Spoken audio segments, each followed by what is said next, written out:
لله رب العالمين والصلاة والسلام على أشرف الأنبياء والمرسلين نحمده ونستعين ونستغفره فإن أصدق الحديث كتاب الله وخير الهدي هدي محمد صلى الله عليه وسلم وشر الأمور محدثاتها وكل محدثة بدعة وكل بدعة ضلالة وكل ضلالة في النار. وقال رب اشرح لي صدري ويسر لي أمري واحلل عقدة من لساني يفقه قولي.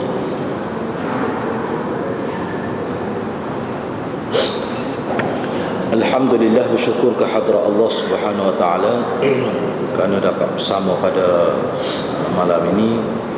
Insya-Allah pada malam ini kita nak membicarakan hadis yang ke-38. Hadis yang ke-38. Iaitu at-taqarrub ila Allah bil nawafil min abwab wilayatih. Mendekatkan diri kepada Allah dengan melakukan ibadat-ibadat yang sunat adalah termasuk dari pintu-pintu mendapat perlindungan Allah. Jadi melakukan ibadat sunat dengan maksud untuk mendekatkan diri kepada Allah, ini termasuk dalam antara pintu-pintu yang boleh menyebabkan kita dilindungi oleh Allah. An Abi Hurairah radhiyallahu anhu qala Rasulullah sallallahu alaihi wasallam inna Allah ta'ala qala man 'ada li waliya faqad adantuhu bil harb wa ma taqarraba ilayya 'abdi bi shay'in ahabba ilayya mimma iftaradtuhu alayhi wa la yazalu 'abdi yataqarrabu ilayya bin nawafil hatta uhibbah fa idza ahbabtuhu kuntu sam'ahu alladhi yasma'u bih wa basarahu alladhi yabsuru bih wa yadahu allati yabtishu bih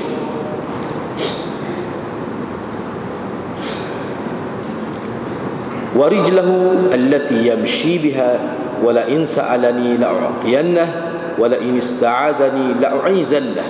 Rawahu al-Bukhari.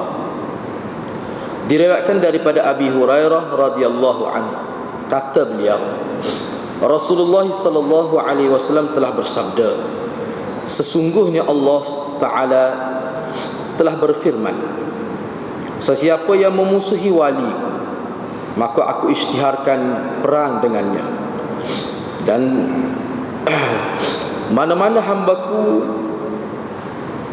yang melakukan sesuatu ibadat dengan maksud untuk mendekatkan diri kepadaku, ataupun wa ma taqarraba ilayya 'abdi bi syai'in, mana-mana hambaku yang mendekatkan diri dengan cara melakukan sesuatu mana tidak ada. Maksudnya wa ma taqarraba ilayya 'abdi bi syai'in ahabba ilayya mimma iftaradtu alayhi, mana tidaklah seorang hamba aku itu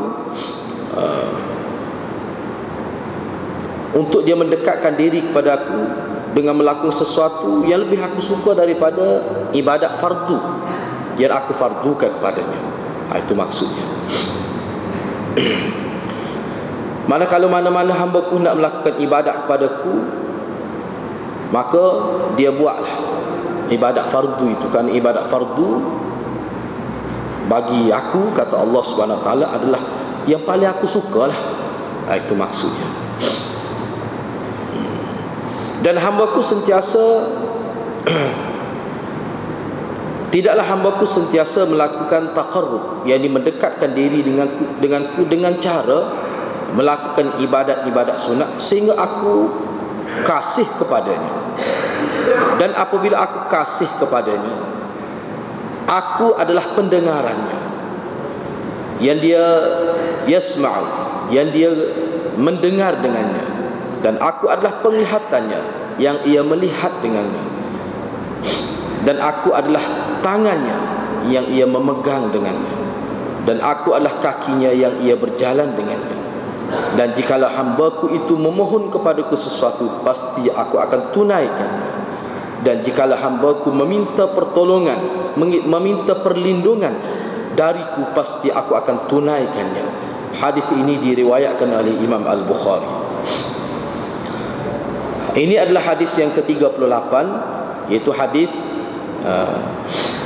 yang menyentuh. Hadis ini juga hadis kursi, hadis kursi seperti mana yang hadis sebelum ini. Ini juga salah satu contoh hadis kursi, yang mana tajuk hadis ini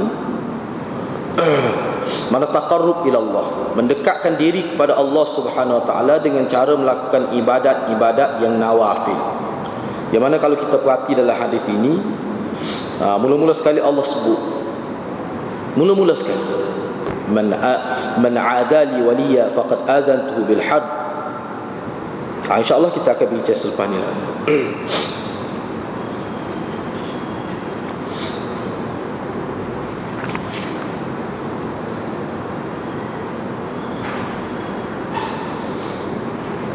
Dari sudut kedudukan hadis ini, dari segi kepentingan hadis ini, dari segi makna intipati yang terdapat dalam hadis ini, seperti yang saya terjemah tadi, ada beberapa perkara mengikut pensyarah-pensyarah hadis yang mensyarahkan hadis riwayat Abi Hurairah ini. Kata Ibnu Rajab, sebab Ibnu Rajab ni salah seorang ulama yang maknanya buat syarah yang khusus kepada matan Arba'in. Mengikut Ibnu Rajab, melihat kepada makna hadis ini, dia kata hadis ini adalah merupakan semulia-mulia hadis, ataupun hadis yang paling utama, yang menyebutkan tentang yang menyebutkan berkaitan dengan wali Allah, yang menyebutkan tentang wali Allah dalam kitab dia Jami'ul Ulum, muka surat 315 disebut gitu. Ini antara hadis yang paling kuat lah, yang paling jelas menyebutkan tentang wali-wali Allah. Selain daripada itu, ulama juga menyebutkan, sebab ni ramai kenyataan disebut oleh ulama, saya sebut secara umum, yang mana kalau kita perhati hadis ini, kita akan jelas bahawasanya apa yang disentuh oleh Allah dalam hadis kursi ini, yang menyentuh topik walayah atau wilayah, dia boleh baca dua, waw itu dengan baris atas ataupun dengan baris bawah. Yang menyentuh berkenaan dengan wilayah. Wilayah di sini dengan erti penjagaan Allah, dengan erti perlindungan Allah. Itu makna wilayah di sini.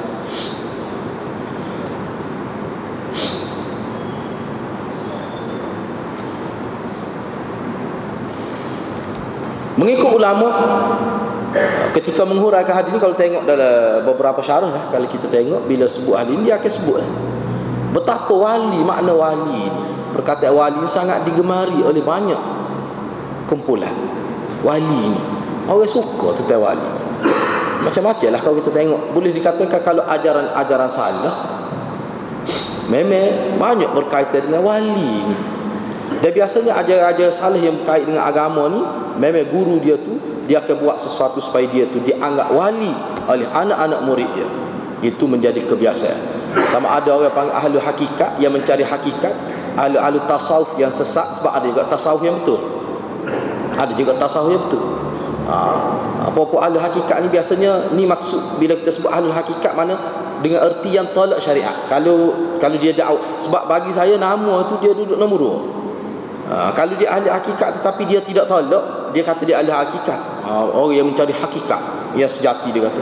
Tapi dia tu mengikut sunnah Nabi. Kira tu kita tidak termasuk dalam ini. Ahli hakikat ni mana satu kelompok golongan sesat yang mengambil kira hakikat, zahir syariat ini tidak penting. Itu mana ahlul haqiqah, ataupun ahlul tasawuf yang sesat, yang menyeleweng, yang menolak sunnah-sunnah besar Nabi SAW.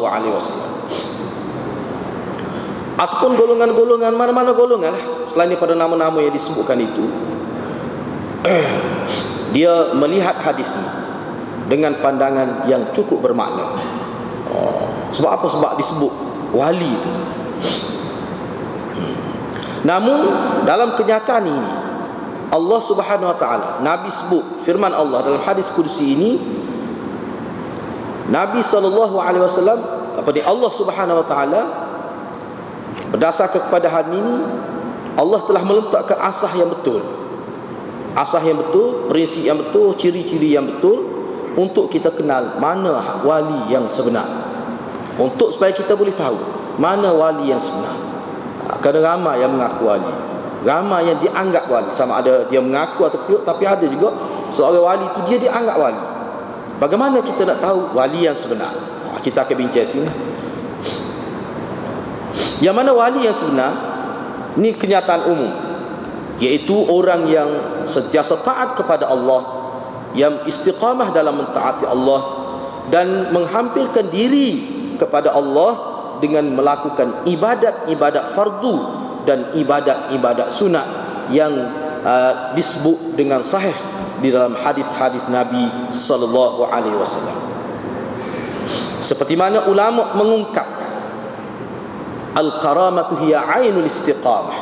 Keramat yang sebenar ialah orang yang kuat, orang yang istiqamahnya tinggi, itulah keramat. Keramat yang sebenar adalah istiqamah itu sendiri. Sebab tu setengah-setengah ulama sebut al-istiqamatu khairum min alfi karamah. Istiqamah yang dikurniakan oleh Allah itu dia lebih berharga daripada dikurniakan 1000 keramat. Sebab keramat-keramat ni dia sebab dia tidak perlu pun keramat sebenarnya. Tak dosa sikit habuk tidak keramat. Tak apa, tak ada tu. Jangan sebab tu ulama sebut jangan ada perasaan dalam diri kita rasa nak keramat, jangan. Dia bahaya. Kalau dia mari dalam keadaan kita tidak sedar, kadang-kadang Tuhan nak beri kelebihan kepada kita, itu bab lain. Orang yang mengejar keramat ini bahaya. Ulama sebut, misalnya saya normal, bila buat sesuatu orang sebut ini keramat saya normal. Tapi saya normal lah orang yang paling kuat mengikut hadis Nabi, mengikut sunnah, melawan bid'ah ini, melawan benda-benda khurafat ini. Itu mana kedudukan para sahabat Nabi. Jadi hadis ni nak letak satu penanda aras yang jelas lah, wali Tuhan. Sehingga ulama-ulama kita tulis kitab khusus nak berkait dengan wali. Bincang berapa ramai orang terkeliru tentang wali ini. Antara yang disebut misalnya, mana wali ni dia tidak tahu pun dia wali. Kalau orang itu berasa dia wali, dia ada masalah besar tu, perlu di kaunseling parok tu. Dia berasa dia wali. Bahkan bila orang anggap dia wali, dia berasa segar. Tak payah makan ubat, segar demam. Bila orang anggap dia wali misalnya, itu memang kata jiwa yang bermasalah. Wali-wali mana orang dekat dengan Tuhan. Orang dekat dengan Tuhan, orang mendapat dekat dengan Tuhan, nak tahu macam mana tu. Sebab itulah ulama kata hakikat sebenarnya wali Tuhan ni benda ghaib. Tak ada siapa pun yang tahu sebenarnya. Tak ada siapa. Walaupun kita nampak dia, orang-orang kita, orang Melayu ni, saya nak sebut ni secara umum, ini kesilapan. Kadang-kadang orang ni dia nampak wali, kadang-kadang dia tengok pada pakaian, kadang-kadang dia tengok pada perjalanan, lepas tu dia tengok pada kehidupan, dia nampak depan dia lah, pada pandangan zahir dia, maka dia kata itu wali. Benda ni kita kata ustaz tak payah sebut lah tu, benda tu tidak ada, dia bahaya. Bila manusia tu dia letak orang ni wali, semua-semua tu yakin wali, memang bahaya. Dia boleh sembuh kawan tu, dia boleh minum air tapak kaki kawan tu, itu kesal dia. Itu kesal dia, bahaya. Dia boleh jadi sesak gitu. Ramai mana dah orang sesak.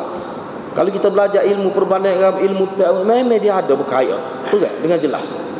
Sesak manusia bila dia anggap seorang itu wali. Kita berasa tu tak apa, tetapi kukuk mana pun dia bahaya. Mana kita berada di atas satu landasan yang bahaya. Tapi kukuk mana pun ulama sebut secara umum.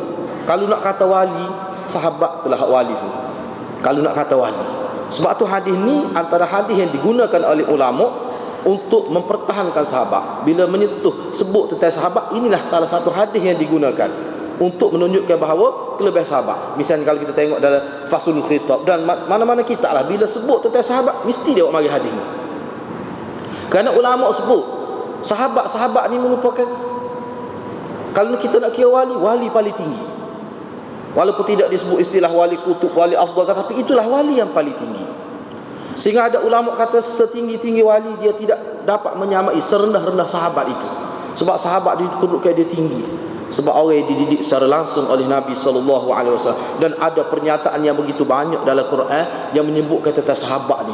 Hadis begitu banyak yang sebut. Wali, kita kata wali, misalnya Imam Syafi'i, kalau kita kata dia, nah, kita nak kata dia wali, kukuk mana kalau kita anggap dia wali berdasar pada sumbangnya dari agama, tapi kukuk mana tak ada sehadis pun sebut kita dia.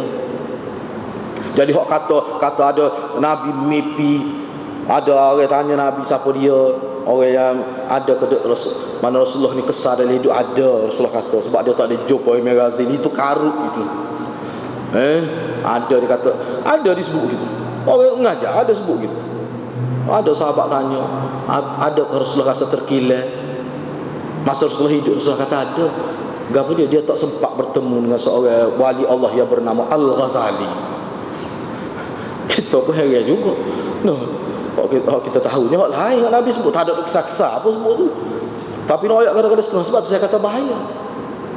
Dia puja sampai peringkat hulu. Sebab tu dalam Islam dia ada satu sukatan, satu tajuk, satu maudhu', satu bab, ghuluwus salihin.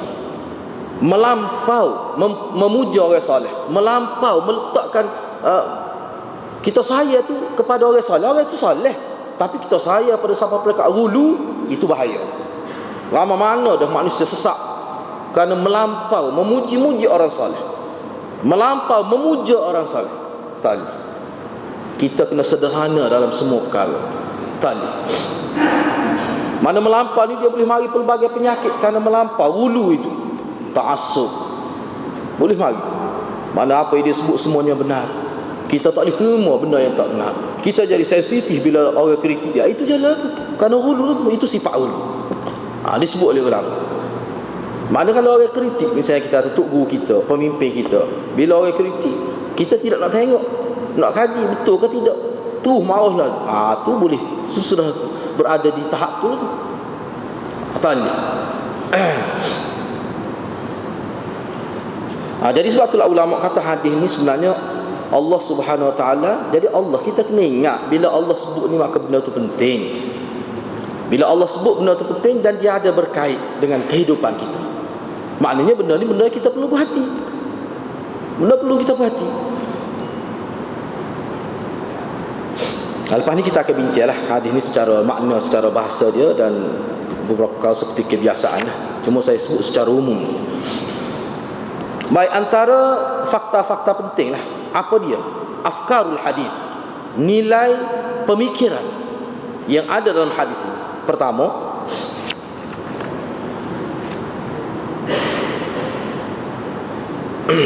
Pertama, Allah Subhanahu Wa Taala menyatakan, misalnya innallaha ta'ala qala man adali waliyan faqad adantuhu bil harb.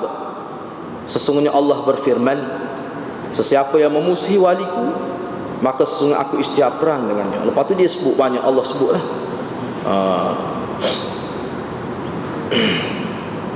Allah sebut bahawa mana-mana hamba-Ku nak melakukan mana-mana ibadat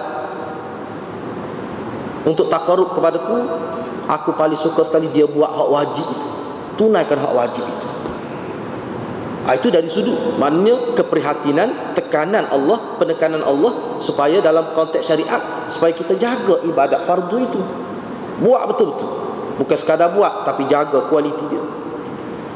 Selepas tu Allah sebut pula dari segi nilai kedudukan ibadat yang sunat itu, bagaimana nilainya.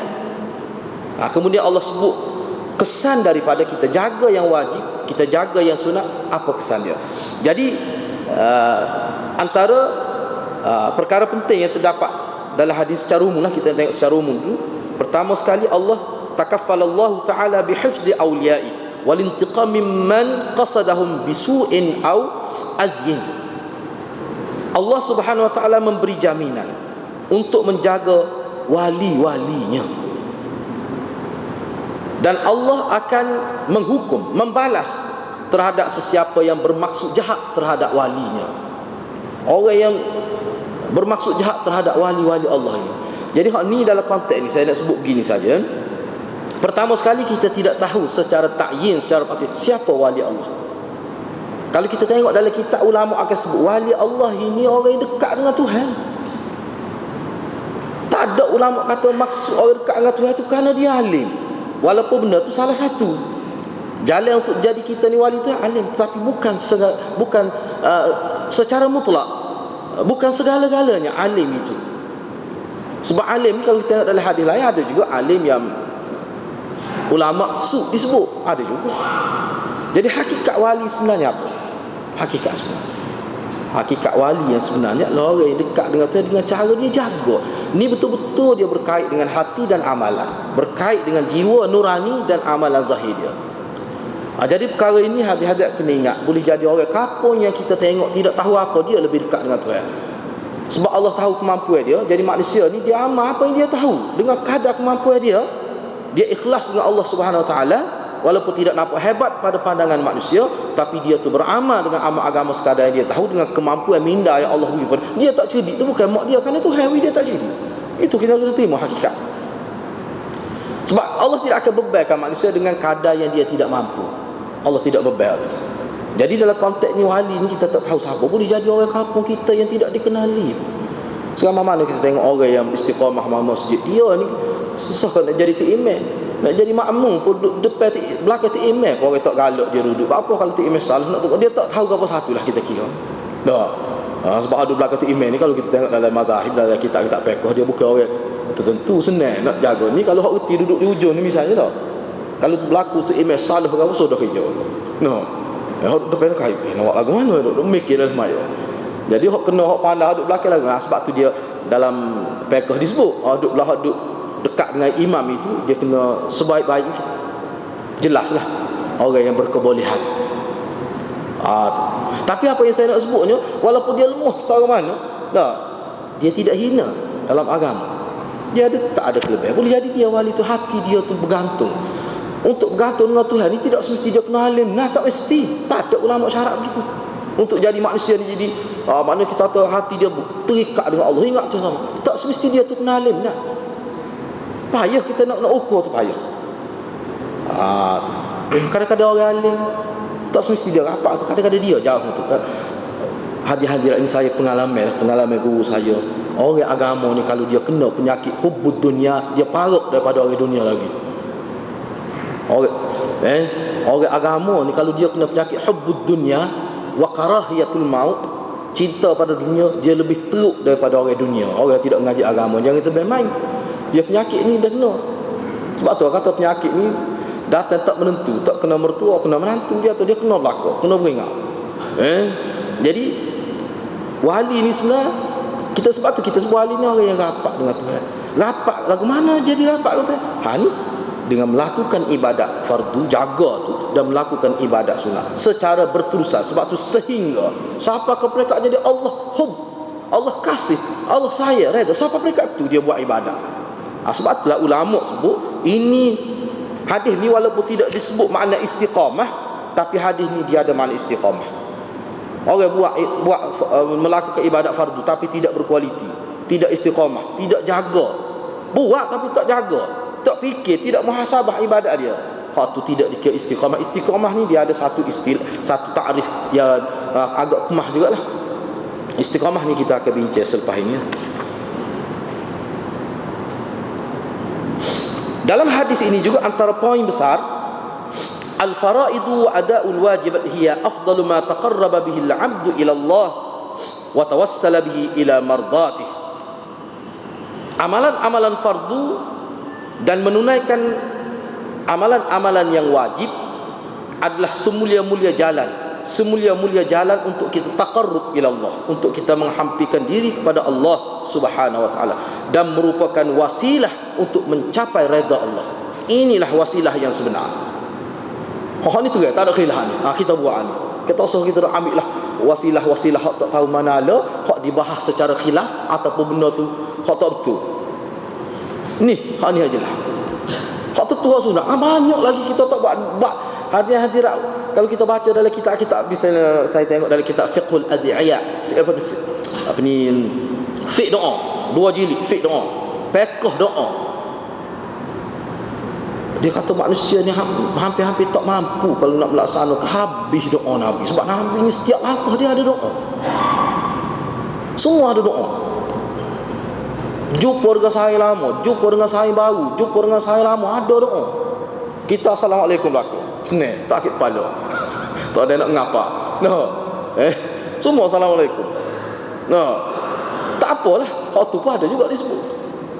Tapi maknanya kita, sehingga saya berani sebut dasar pada kenyataan, sehingga kita ni tak ada masa dah nak cari benda-benda hak lain, hak tidak sabit daripada Nabi. Kerana hak sabit dengan Nabi pun banyak benar lagi kita tak amal. Sebenarnya tak ada dah nak cari hak lain. Jadi kalau kata ada juga, mesti dia akan tinggal banyak hak sabit daripada hak Nabi SAW. Sebab hak Nabi pun banyak benar dia tak buat. Misalnya kata tahajud. Lepas tu kalau buat tahajud, selama mana tahajud itu? Kalau nak ikut Nabi, ni masih dalam ruang ringkup mana hak Nabi buat. Oh banyak hadirat tak ada. Ni ada orang kita tunggu tiap-tiap tahun duk tunggu. Setengah tu kata lama lagi. Rindu duk tunggu ni. Apa ni selawat hak tok guru dia bui. Tok guru dia bui selawat setahun sekali. Dia duk tunggu tu. Ada pasal ni lagu tu.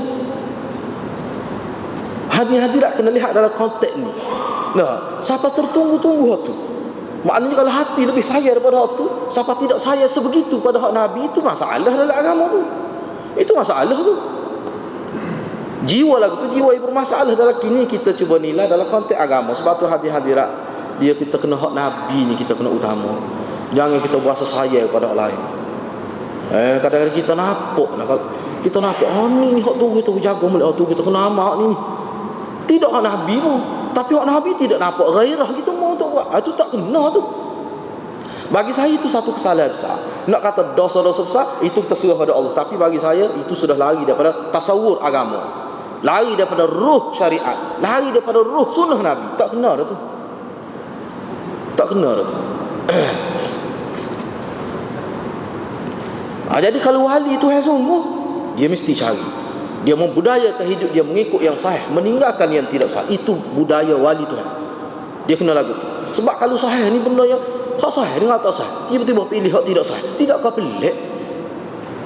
Ganjil tu di jiwa tu. Itu jiwa ganjil tu. Kita kata hak ni lah sahih. Apa hak ni walaupun tak bukan boleh beramal. Tu jiwa saya rasa tidak terdidik dengan baik tu jiwa lagu tu.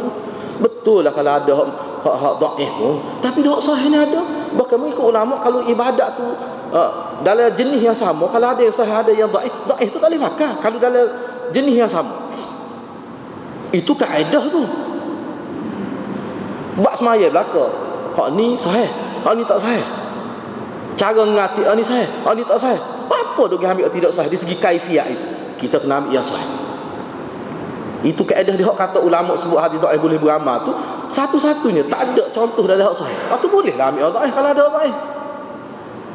Dia dhaif tidak boleh menjadi tandingan kepada yang sahih. Tak boleh. Itu kaedah tu. Jadi kita kena faham.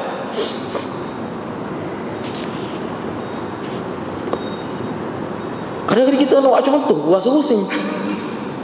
Bahasa gemu juga sebab kena dah. Orang kita ni kadang-kadang dia jadi sebab kita sebut ni nak contohnya mudah ya contohnya tapi saya kena sebut jugalah. Manakala hadir rasa benda tu tidak besar, walaupun tidak besar, tapi kalau kita membicarakan hadis ni kita kena sebutlah. Misalnya benda ni saya tak kata apa, cuma ada dua pada kita. Misalnya bab doa kecil ni memang dalam kitab pun sebut kecil, tapi kecil pun hadirat kena tahu. Jangan kita nak besar-besar saja. Sebab Islam ni hak kecil pada besar kena tahu belaka. Jadi tak salah. Jadi kalau kita kata hak ni kecil, bukan, kita kena ingat kecil tu tidak boleh hina yang kecil tu. Kita kata buat duri di jalan raya Allah kecil, bukan tahap aku nak buat duri. Jangan mikir gitu hadirat. Bukan kelah kita nak buat duri, tu kepok mak tu lah buat duri, bukan kelah kita. Kelah kita ni tu bukan cara Nabi SAW. Kita ada peluang kita buat. Boleh jadi situ kita boleh pahala besar. Kalau kita duk mengajar tu dia capur banyak, kena cek dulu tu pahala mengajar. Takut hak tu hak besar mana tahu. Jadi benda-benda itu kena ingat. Misalnya kita kata kalau dalam bab doa lepas sembahyang, ni saya tidak nak tengok dalam konteks bid'ah ke apa, tidak. Cuma saya nak sebut, nak buat perbandingnya. Misalnya antara doa sekali dengan dua kali misalnya. Ni sebut jelas terang Nabi ada buat sekali. Hak dua kali tak ada rasa. Lepas tu kita nak buat dua kali, itu hak kita. Cuma apa yang saya nak sebut ni hak sekali. Lagu mana? Hak sekali. Hak tertua sahabat. Sebab tu guru saya dulu dia Semasa saya belajar hadis, dia sebut, dia kata sebab kita kena ingat ulama-ulama kita yang berjuang nak mempertahankan keaslian fakta agama, sehingga setengah-setengah hadis tu ada sahabat bila nak meriwayatkan hadis dia naik atas unta. Dia kata beginilah Nabi ketika dia sebut hadis ni, dia duduk atas unta, dia naik dulu atas unta, dia nak suruh kita nampak gambaran yang original itu. Tu cara sahabat dalam membawa fakta agama ini. Takut orang silap faham. Mana kalau kita tengok asal tu, kita akan nampak jelas ini asal. Lepas tu masalah boleh kau tak boleh buat, itu bab lain. Orang duk buat belana dua. Saya tidak nak kata bid'ah, tidak ada maksud itu. Cuma saya nak sebutnya, bila kita jelas ni, kita buat penilaian, itu maksud saya. Benda tu memang kecil. Sebab tu kita tak perlu perbesar. Cuma saya sebut tu perbandingan yang kecil. Hak besar tu banyaklah, hak besar tu. Contoh-contoh hak besar tu. Jadi benda-benda gitu. Jadi bila kita belajar hadis, kita akan jumpa. Sebab saya bimbang. Sebab pernah saya sebut gitu. Minta maaf lah saya sebut ni secara umum saya sebut. Ni saya jumpa pengalaman ketika duduk kuliah, terpaksa berhenti kuliah. Jadi pengurusi tu buat gini, mujur dia tahu gini. Saya kata astagfirullahalazim. Saya sebut sebab ni, cuba hati-hati nak fikir dah. Saya sebut seperti tadi, dia naik angin, marah.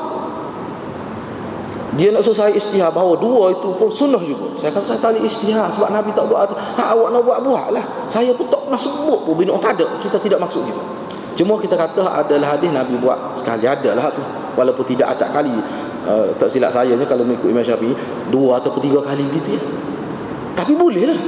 Sebab dalam kaedah Imam Syafi'i kalau buat lebih dari 2 kali boleh buat dengan tu. Tak ada kaedah dalam mazhab Syafi'i sebut begitu. Kalau Nabi buat 2 kali, start 3 kali, atas pada 2 kali, maka boleh buat. Kita boleh buat tak apa tu, tidak dikira bid'ah. Kita terimalah tu. Ada disebut. Cuma nak ayatnya kenapa jadi begitu? Bila kita sebut itu, saya bimbang. Sebab dia kata ulama kita buat. Bila saya pun tahu, saya tahu waktu tu. Tapi kenapa kalau kita tengok Imam Ahmad, bila dia sebut Nabi suka makan labu ayam, anak dia kata saya tak suka, dia gocoh anak dia. Katanya dalam kitab dia tak tegur sampai mati anak dia. Padahal anak dia bukan tolak hadis. Dia hak tu buat Nabi makan labu ayam, suka makan labu ayam Nabi. Hak tu sebenarnya tidak hadis pun sebenarnya. Kalau kita terima hadis tu, makna sebagai hadis ghairu tasyri'iyah. Tidak disyariatkan kita makan labu air, walaupun Nabi behi dalam bahasa Kelantan lah, behi makan labu air. Tapi Imam Ahmad kata dah aku royak Nabi. Kamu kalau tidak sekena dengan selera kamu dengar sudah. Jangan sebut saya tak suka. Dia jadi nampak bercanggah secara suri, secara zahir. Hak tu pun tak sedap. Tengok. Siapa dia Imam Ahmad tu? Pernah menjadi anak murid kepada Imam Syafi'i dan pernah menjadi guru pada Imam Syafi'i. Dia bertukar-tukar ilmu dua tu. Imam Ahmad. Begitu cara salafus soleh kita jaga agama. Jangan kita duduk naik angin tak terkala, dia bahaya naik angin acak-acak ni. Lama mana orang duduk hospital tu kena naik angin tu. Jangan kita jadi tak terlalu gitu. Tak boleh dalam agama ni. Jadi bila kita sebut hak Nabi, walaupun tak serupa dengan kita, boleh kita nak kaji Nabi takut tak setapa, kajilah atas rasa ilmu. Kaji. Jangan kita marah. Jadi benda-benda gitu bahaya. Bahaya. Saya teringat pada kenyataan Imam Al-Ghazali rahimahullah yang menyebutkan bahawa Imam Al-Ghazali kata salah satu penyakit kalau bid'ah tu kalau bid'ah ni bid'ah lah, ni saya sebut bid'ah secara umum yang disebut oleh Imam Al-Ghazali. Bid'ah ini bila dia bergerak dalam masyarakat dalam skala yang besar dan diamalkan secara umum oleh masyarakat dengan lama, memang dia ada kesan dia. Antara kesan dia jadi sensitif terhadap kebenaran. Bila sebut benar jadi sensitif, jadi nak marah, ke hati kata Imam. Dia jadi ke hati. Tak ada sebenarnya jadi nak marah. Tak teringat hak kita sebut tu hadis. Kalau tak sahih, kita bincang cara tak sahih. Itu cara dia. Tak boleh lah kita kena beringat. Sebab tu kalau kita tengok dalam internet, kalau ada orang sebut hadis, kalau tak belaga dengan kita, jangan kita tuduh. Sebab dia sebut tu hadis. Kalau hak sahih kena beringat. Itu cara orang agama. Sebab maksud beriman dengan Nabi ni beriman dengan ajaran. Tengok dalam kitab mana apa maksud amantu billah, amantu bir rusul. Apa maksud? Beriman dengan rasul tu apa maksud? Semua dalam kitab, mana-mana kitab mana beriman dengan ta'alimih, beriman dengan segala ajaran dia. Itu maksud beriman dengan rasul. Tiba-tiba orang sebut ajaran rasul, kita marah. Kenapa? kerana bercanggah dengan amalan kita. Jadi benda tu tak kena lah. Benda tu tak kena. Dia kalau kita bercanggah, kita wasdak, kita perlu bincang. Kita perlu bincang. Perbincangan tu ada. Perbincangan itu ada, ruang itu diberi oleh agama. Wa in tanaza'tum fi syai'in farudduhu ila Allah war Rasul. Kalau ada berlaku pertelingkahan, kita rujuk pada kitab Allah, rujuk pada sunnah Nabi SAW, berbincang dengan cara yang baik. Itu cara muzakarah. Ilmu begitu. Ilmu ini hidup dengan cara muzakarah. Di sini makna hak ni taqarrub, sini maknanya tawassul. Hak ni memang tak ada khilaf. Kita tawassul dengan ibadat yang kita buat. Maknanya kita buat ibadat kerana Allah, buat bukan kerana manusia. Kita ihsan ibadat kita tu dengan ihsan, yakni jaga kualiti ibadat. Ihsan tu maknanya kita jaga kualiti ibadat. Bila kita buat hak tu, sebenarnya itulah tawassul yang paling besar. Hadis-hadis tak kena ingat. Kalau dalam perbincangan tentang tawassul, inilah hak tawassul nombor 1 sekali. Hak tak boleh tinggal. Hak kita nak suruh orang alim doa, hak tu boleh. Tapi hak tu tidak sebesar ni. Tidak sebesar amalan kita buat sendiri. Kita jaga fardu, amalan fardu kita, apa saja yang fardu ataupun yang wajib, kita jaga kualiti dia, kita istiqamah. Lepas tu kita buat al-sunnah. Ini tawassul yang peringkat kelas pertama, hak paling tinggi. Lepas tu hak tawassul lain, dia mengiringi tawassul ni. Kita jumpa orang alim, kita suruh dia doa, itu tawassul juga. Boleh hak tu, tak salah hak tu. Tapi hak kita amalan, hak kita buat sendiri. Hak kita buat sendiri. Anak kita, tu juga kira tawassul. Anak kita jadi baik dengan sebab kita boleh tu pahala. Dia erti semaya kita boleh pahala. Tetapi kita tak boleh nak harap kuat tu sangat. Kita buat sendiri. Hak tu dia boleh dengan sendiri. Hak kita buat di semasa hidup, ni hak paling besar.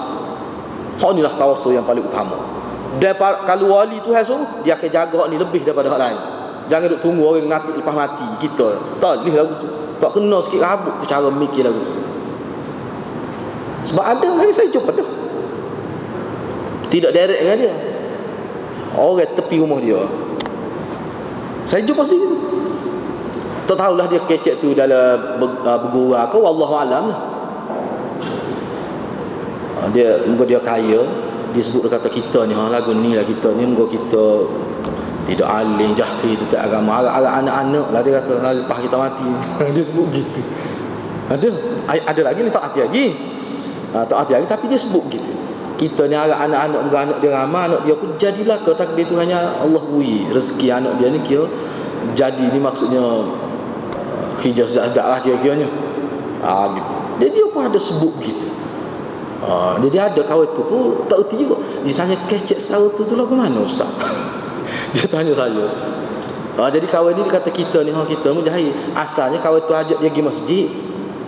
So jadi ahli jemaah masjid, mari jemaah tidak jauh mana rumah dengan masjid ni. Dia kata kita ni lagu ni lah, muahlah kita mujahid tu. Tak apalah, ala-ala anak nampak. Alhamdulillah anak-anak tu, dia kata ala-ala anak lah kira-kiranya. Maksud dia berharap dengan anak dia, biar boleh pahala kot anak dia. Ada orang kita salah pahala. Ni bukan orang kapal ni. Pencen, ada pencen, mana kerja boleh kira juga lah. Jadi benda-benda gini hati-hati. Mana jangan ada sikit dalam minda kita benda-benda gini. Jadi berdasar pada hadis ni jelas lah. Mana ibadat ni kita kena buat. Hak lain tu iyalah. Kalau berkait dengan hadis-hadis, kita ada setengah-setengah amalan tu memang ada. Kita tidak nafi. Bila kita mati pun kita boleh lagi sedekah jariah, anak yang soleh dan sebagainya. Anak-anak murid kita yang amal ilmu yang betul yang kita ajar, kita boleh halal lagi. Hak tu memang lah. Hak tu jelas hak tu. Dan ibadat dan perkara-perkara baik yang orang buat tu kerana kita yang mencetuskan perkara baik, hak tu dia boleh juga. Kita boleh juga pahala tu. Hak tu jelas hak tu. Tetapi kalau wali tu sungguh, selain daripada jaga tu, hak ni dia beri keutamaan. Ibadat fardu, hak dia buat, dia wajib atas dia. Benda-benda wajib dan ibadat-ibadat sunat. Hadis-hadis tak kena ingat. Pernyataan ibadat wajib yang Allah paling suka ni dan ibadat sunat ni, hak ni Nabi tekan. Sebab tu ulama bahas dalam kitab, dalam ibadat ni hak mana Nabi paling tekan? Hak wajib dengan hak sunat. Nabi ni siapa buat hak sunat, siapa bekak kaki-kaki di rumah buat, Nabi cukup tekan tu. Nabi cukup tekan tu. Dan kalau hadis-hadis nak tengok dalam hadis-hadis amalan Nabi, hak ibadat ni tak banyak. Biasa ibadat Nabi buat, kita semaya, puasa. Tapi hak lama siapa kau Lama lah dia buat hak sunat. Surah rakaat pertama surah Al-Baqarah. Semaya dia buat, bukan semaya zuhur, bukan semaya maghrib, bukan semaya isyak, semaya tahajud, semaya sunat. Dia buat. Jadi terhenti atas kita lah, atas masing-masing lah tu. Kalau kita boleh buat, kita dapat kelebihan. Tetapi ciri wali Tuhan, dia jaga. Dia jaga. Dan ulama sebut wali Tuhan dia tak boleh amalan dia kita nak ukur seorang tu wali. Kalau kita nak ukur orang ni wali kata dia. Kita walaupun wali tu kita tak tahu siapa dia. Tapi kalau orang kata dia wali, kita diiktar kelih hai semaya tak apa lekat misalnya. Tak salah hadirat. Itu tidak wali Tuhan, tu wali menggo lain tu. Tidak wali Tuhan tu lagu tu. Kalau kecek bersalah dengan syariat, kecek kita payah nak faham. Ni minta maaf lah saya nak sebut ni. Ulama kita ni dia bahas Nabi ni model kita dari semua sudut. Ulama kita bahas Nabi ni dia suka ke dak bercakap benda-benda mutasyabihat? Tak. Tu hadiah kena ingat. Kalau manusia tu suka bercakap benda-benda pelik-pelik, atas angin saja, jari-jari tu orang bom ni. Kecek tinggi-tinggi benda pelik-pelik, kita nak faham apa ya? Bukan cara Nabi. Kalau dia tanya kita salah ke tak lagu tu, tak tahu, ayat gitu sudah. Sebab Nabi kalau dia kecek benda yang orang boleh faham, benda mudah orang boleh buat. Sebab agama ni mudah, dia tak ada pelik-pelik. Tak ada pelik-pelik sebenarnya agama ni. Siapa begitu sekali mana ulama kita bahas kita Nabi. Nabi ni kalau dia kecek, butirnya dia apa, penekannya dia apa, semua dibahas dalam kitab. Jadi antara tasawur yang kita dapat daripada waktu Nabi ni dia tidak bercakap benda yang di luar kemampuan manusia, benda pelik-pelik. Ni untuk orang khawas, untuk orang khusyuk. Nabi pun sebut gini-gini, tak ada. Cumanya Nabi sebut secara model hadis gitu. Cuma ada sahabat tu atas nama peribadi, misalnya Abu Dzar, dia ibadat kuat gini-gini. Tak apa tu. Tapi dia bukan membentuk satu ajaran siapa peringkat orang tidak buat gitu dia anggap kurang belaka. Dia anggap kalau orang tidak buat, misalnya contoh Abu Dzar, tak ada kita dengar kenyataan Abu Dzar yang menganggap sahabat-sahabat lain yang tidak kuat seperti dia ibadat tu, maka dia anggap orang lain ni kurang. Tak ada. Kalau kita nak buat, nak mengambil posisi kita sebagai ahli ibadat yang kuat gini ni, jangan ada perasaan orang lain kurang daripada kita. Tak boleh ada gitu. Itu disiplin dalam bab ibadat. Sebab kalau kita buat gitu, itu dikira sudah diganggu oleh syaitan itu. Tak boleh kita buat salah gitu. Sebab orang yang ada ikut cara Nabi, kita tidak nampak dia, cuma kita nampak dia mari masjid biasa, tak nampak dia kuat ibadat. Sebab tu Nabi SAW tak suri nampak tu. Mari masjid buat biasa. Kalau nak buat semua, dua rumah. Malam ketika tak ada siapa tahu, TV3 pun tidur. Masa tu buatlah siapa bekok kaki-kaki, tak apa. Bahkan perasaan mari, kalau perasaan kita mari berasa. Biar orang tahu kita ni kuat ibadat. Perasaan itu kita kena kata a'udzubillahi minasyaitonirrajim. Mari perasaan itu kita kena istighfar, ta'awuz kepada Allah. Bahaya. Tak boleh lagu tu. Sebab orang yang hati dia kerana ihsan, tak ada langsung kerana manusia. Dia buat tu kerana Allah. Sifat amalan kerana Allah ciri. Sebab tu Nabi terkewat rumah. Sebab hal tu kira-kira boleh menjaga tu. Kita kena jaga hati kita. Bukan bermakna saya kata tak boleh nak semaya sunat banyak di masjid, boleh. Tetapi kalau kita tengok Nabi, dia buat di rumah banyak. Berapa dia banyak dia buat di rumah? Sebab lebih terpelihara. Sebab kalau kita bimbang, takut kita bimbang. Hadir-hadir nak kena nilai ni. Kita sendiri pun takut. Kita kena nilai. Kalau kita ni jenis banyak ibadat di masjid, di rumah tak ada rasa, tidak gitu Nabi ajar. Nabi tidak ajar gitu. Ada tak kena tu? Di masjid ni di rumah tak ada rasa. Tak kena tu. Memang tak kena. Itu cara kita nak nilai. Itu orang panggil kaifiat ibadat tu. Itu orang panggil kaifiat. Kita tidak nak sangka buruk dia mari buat tu. Kita kata tu bukan kerana Allah. Sebab di rumah dia tak buat. Sedangkan ibadat sunat ni di rumah buat banyak. Masjid tak boleh buat? Boleh buat.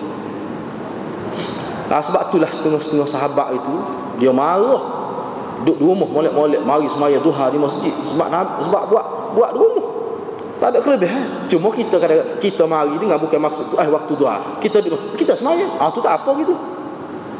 Sebab kita pergi kubur, lepas tu kita pergi kubur kita baca Quran, kita duduk kubur tak apa. Tak apa lagu tu. Bukan start di rumah lagi. Bila nak baca Quran, pergi kubur. Itu supaya masjid tak apa gitu. Kita nak mari baca Quran di masjid. Tu tak apa. Tu amalan sahabat tu. Khususnya bulan puasa, kita apa lagu tu. Memang masjid ni tempat ibadat. Lepas tu kita kena tengok amalan Nabi lah. Sebab kita kena tengok amalan Nabi. Sebab tu bila kita belajar, kita nampak lagu ni cara Nabi buat ibadat, begini cara dia. Jangan silap faham lah. Jangan silap faham. Mana kita pergi kubur, kita pun baca Quran, tak ada masalah tu. Tak ada masalah. Ni maksudnya tuju. Memang pergi kubur tu kerana nak baca Quran. Tu hak ulama pertikainya. Hak tu pertikaian. Sebab Nabi dekat 5 hari nak mati, Nabi kata la taj'alu qabri masajida. Jangan kamu jadikan kubur aku ni seperti masjid-masjid. Dah hadis lain ada sebut, jangan kamu jadi pokok Nasara ni, pokok Nasara, pokok Yahudi, menjadikan kubur ulama mereka bagaikan masjid. Waktu tu banyak huraya dia bagaikan masjid tu ada senang dan jadi kubur ni seperti dan seperti hari raya. Hari raya ke dia ada berkala, dia ada. Gitu tidak. Sebab Nabi pergi kubur ni, Nabi tak terkuasa lagi pergi. Tak ada ketetapan Nabi buat. Jadi benda-benda gitu hadirat perlu tahu. Bagaimana Nabi kita amal benda-benda gitu, kena tahu. Kena tahu. Yang ketiga, al-ijtihad fi fi'lin nawafi ba'da al-fara'id min wasail nail mahabbatillah ta'ala. Bersungguh-sungguh untuk melakukan ibadat-ibadat sunat selepas melakukan ibadat-ibadat fardu adalah merupakan adalah antara jalan-jalan yang boleh mencapai mahabbah Allah kepada kita. Mana selepas kita jaga yang fardu, kita jaga juga, prihatin juga dalam hak sunat, itu antara jalan yang besar untuk kita mencapai mahabbatullah itu, kecintaan Allah itu. Yang keempat, man ahabbahullahu istamala kulla jawarihi fi ta'atihi wa akramahullahu bi taysiri umurihi wa qada'i hajatihi. Sesiapa yang Allah cintai kepadanya, Allah akan jadikan segala anggota dia tu bila dia buat, mana kalau saya sebut beginilah, bila seseorang itu Allah cinta kepada dia, Allah akan taufikkan dia, Allah akan beri taufik kepada dia. Taufik mana setiap benda dia buat tu tidak akan terjerumus benda haram. Bahkan perbuatan dia buat sentiasa berada di atas landasan syariat. Itu maksudnya. Dengan erti ni, maksud wali, Allah bimbing kita, Allah jaga kita. Bila kita berusaha dengan orang, kita tidak terjebak dalam benda haram. Maknanya kita berada di bawah inayah Allah, penjagaan Allah. Allah akan muliakan dia dengan apa? Dengan cara Allah permudahkan jalan ibadat kepada dia. Bila dalam bab ibadat, kalau buat benda baik, jadi targhib, jadi rasa nak buat ibadat. Hadirat kena ingat, ulama sebut bahawa manusia ni terdorong hati dia nak buat ibadat. Bila nak buat ibadat jadi ingat tulah, itu nikmat besar itu. Dan itu kita boleh jadikan sebagai satu kayu pengukur diri kita sendiri. Kalau bunyi benda-benda ibadat, benda khairat jadi berat, cara kita bermasalah. Ulama kata kita boleh jadikan sebagai kayu pengukur. Kalau buat benda khairat jadi berat tu lah, payah nak buat. Ada sajalah saya gini. Cara tu kita boleh tak usah nilai orang, nilai kita sendiri. Mana kita tu berada dalam situasi yang cemas tu sebenarnya. Kita kena cek ibadat kita ada ke tak kena dengan mak kita ke, ada tak kena dengan jiran. Kita boleh jadi ada tu. Siapa jadi hati kita tu jadi tidak menarik bila tengok benda-benda baik. Yang kelima, menyahut Allah akan menerima doa dan menerima doa wali dia.